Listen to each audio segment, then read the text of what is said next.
Just bands in a room, players together, musicians, no It's like auto-tune. meticulous capture, Meticulous, the art of recording, like literally the art of recording. And then you go into pop music, which is about like the art of the song. Like the recording is, basically pointless. Okay, let's be honest. Like a hit pop song can be recorded on an iPhone. It's been done. Like that's it. It doesn't matter. So that's the world that I'm put in. So I have this like weird blend of like styles of like fidelity and then like pop and dirt and grime, and it was a cool time. And so I worked for him for. It doesn't necessarily sound like a record, the first time they're playing the song. Yes, yeah, exactly. Like in Capitol. There's work needs to be done. There's like parts missing. There's placeholders. It's like because you're in the construction process. It's not like a band reading a chart down. You're now in the exploration. If you want to talk about pop songwriting sessions, we can do that later. Sure. There's a great, I could tangent all over the place. It's my favorite thing to do. So a sign of a good podcaster. Maybe. So I went to work for Matthew for about 2 to 3 years, 2.5 years. There's like a 2-year thing in my career path.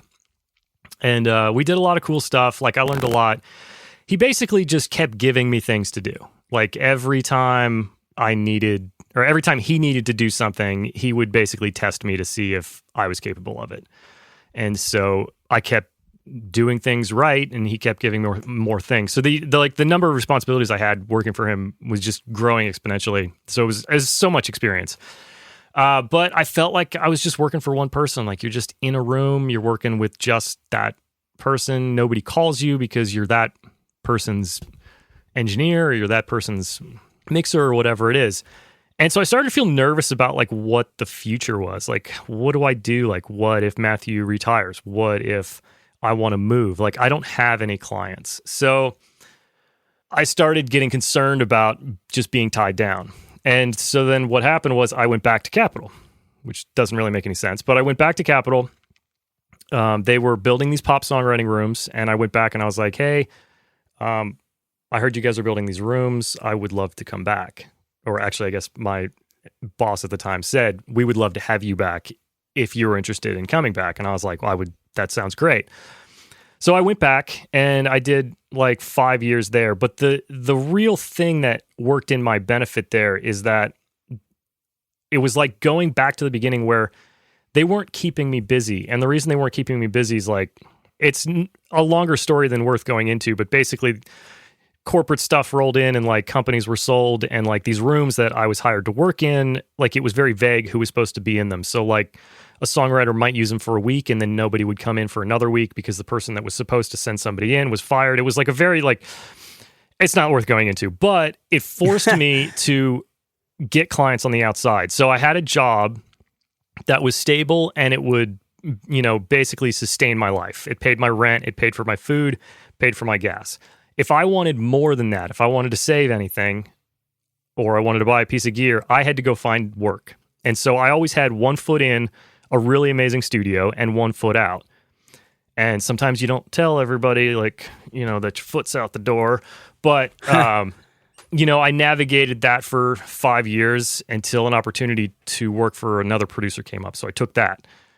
And that was to go work for Alex the Kid, who I'd met working at Capitol.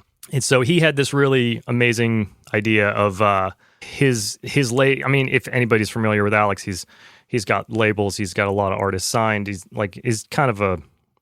a large music mogul. Yeah, there you go. Mogul's a good word. And so he's always a big picture person, but he was like, hey, I want to like build a bunch of studios. I want you to come and run all these studios and like hire people. And I was like, yes, let's do this. And so I went with him, and that was a short-lived run. I mean, I like the guy. I love all the work we did, but I hit that point where I was like, I don't know, early 30s, like maybe 34 or something, 33.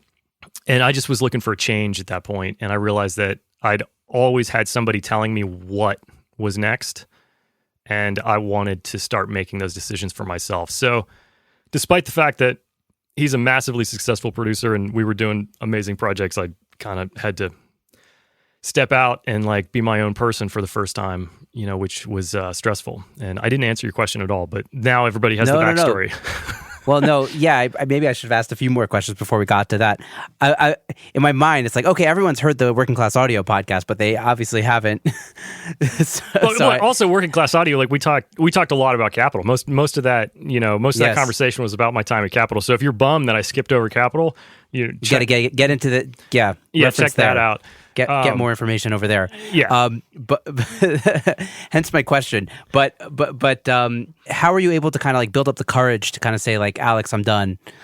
I need to do this. And how are you able to also just the courage just to like, I'm going at this on my own now, because I kind of had like the opposite, thing is like nobody wanted to hire me because I kind of got into it a little bit later than you, when there were like no studios, at least where I'm located. It's like, okay, there's nothing else for me to do other than to do this all by myself and to make a freelance business. You had the stability, and then you're like, okay, now I'm going freelance. That takes courage, and like, I guess how are you able to kind of do that? Well, I guess also I should throw in there while I was at Capital with 1 foot in, 1 foot out. I had a studio that I was not running. It was like me and my production partner's place where we would work on our projects and we would work together.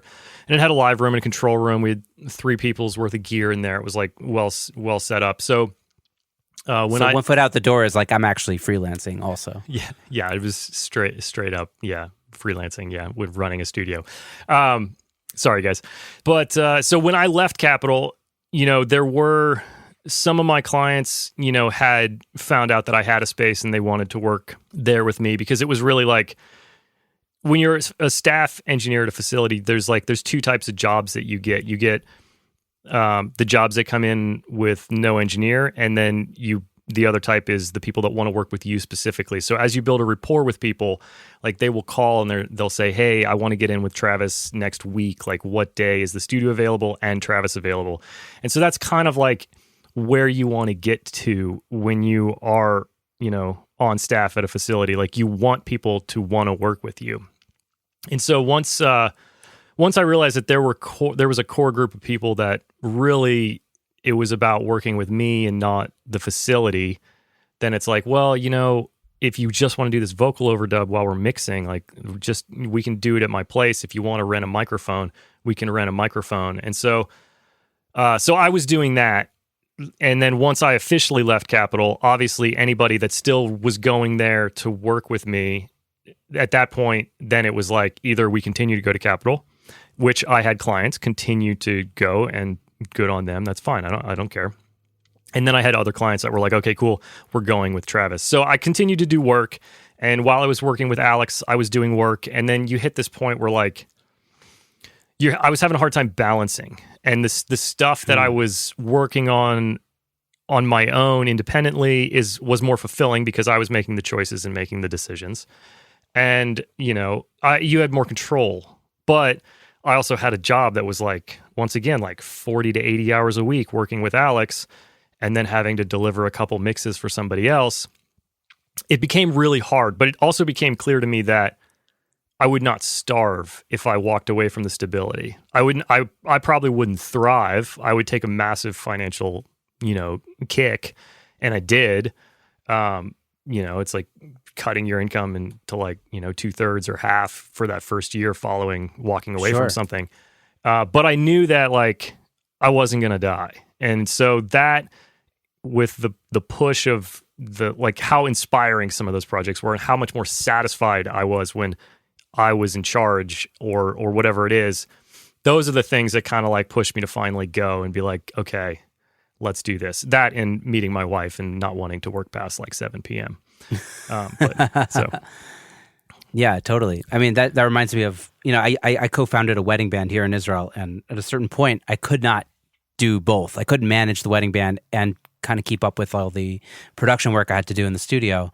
And it's like a certain point, it's like, okay, I got to choose one. Yeah. And, the long-term thing for me was the studio. So I said, I kind of just took a step back from the wedding band and said, like, I'm no longer managing. If you want to hire me to come play a wedding, great.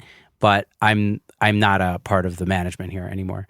And I took a big financial hit and didn't get every wedding anymore. And But obviously I wouldn't be where I am right now if I hadn't done that. So Yeah, it's, I've talked to a lot of people in the last few years, and sometimes it's like the scariest thing that you could possibly do is probably the thing that you want to do the most. And you just have to be willing to admit it to yourself, if that makes any sense. yeah, totally. Got to go in on the follow the fear and go in on it. Yeah, exactly. Follow the fear, because if you're afraid to do something, it's probably because you're thinking about whether that thing is possible. And just because you're thinking about whether that thing's possible means that you're probably interested in doing it.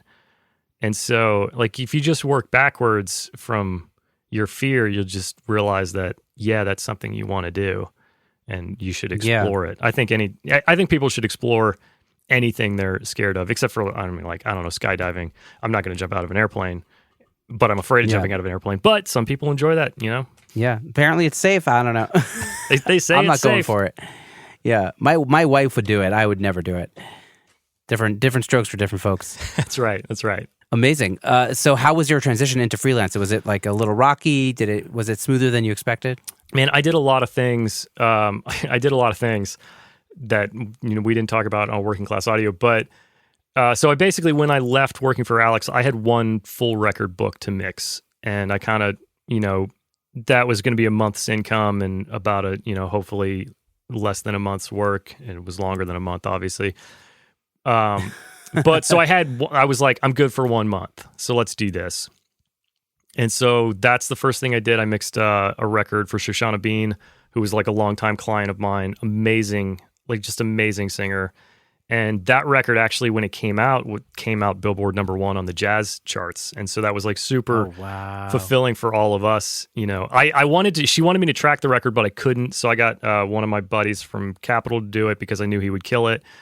And so he recorded it, and then I did some overdubs and mixed it.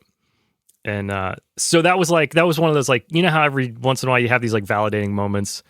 I was just talking to somebody on my podcast, and they were like, I was thinking about not doing music, and then this thing happened. Well, it's like, I didn't know whether going out on my own was a good idea, and then a huge record came out of it. Doesn't mean the record that followed it was also #1 anywhere, but that's just the way the music business is, But all it takes is really one big win, I think, to kind of get the ball rolling, I think. I'm going to push back on that, because counter that. Well, I'm not in LA, man. I'm just presuming here. I think the records that have gotten me the most work that I've worked on are not the most popular records. I mean, the Shoshana record, I work with a lot of like big singers like that who know her. So, I don't put that in the category, but like people don't call me because I have an Imagine Dragons credit. They call me because I made this Lo-Fang record like 10 years ago. And if anybody's unfamiliar with Lo-Fang, it's really amazing. Like, it's very different. It's like a little poppy, but he plays like, there's a lot of violin. Everybody should check it out. But it was like a small indie project, like kind of like cool hipster record. And I feel like those are the ones that continue to give back, because they're the ones that people are really into. Like, people are really passionate, like, about whatever artist that is. And so then so they look at the credits. Meanwhile, like, when you That's hear... super interesting. Yeah, when you hear like a Taylor Swift... It's like Swift, pop music. Yeah. It's like a dime a dozen. Anybody else is doing pop music. Exactly. Yeah, nobody that's making a record that wants me to work on it is like looking at the credits to like a Katy Perry or a Lady Gaga or whatever, because everybody knows who mixed those records, right? So that's my experience, is that the records that I thought would change my life, none of those records actually changed my life. I mean, they're great. They're great credits to have, and I learned a lot. Gives you a sense of like, hey, this guy's been down the road. He knows what he's doing. Like credibility. Yes, yeah, clout, or like it validates, like, well, if this guy's worked on these huge records, or this girl's worked on these huge records, then like he or she must be good enough that those artists would trust them, right? Which is true. But when somebody's... It's the indie stuff. It's the stuff that like... is it's more cool. Impassioned audience or whatever. Yeah. The stuff that musicians love is the stuff that gets you more work. Right, because the musicians are going to be the ones that are going to hire you, not, Yeah. Yeah. Artists are into like dope stuff Yeah. that they find, not things that are like put on the radio for them to hear. This isn't the mass audience that's listening to, a pop song Yeah. that have no interest in higher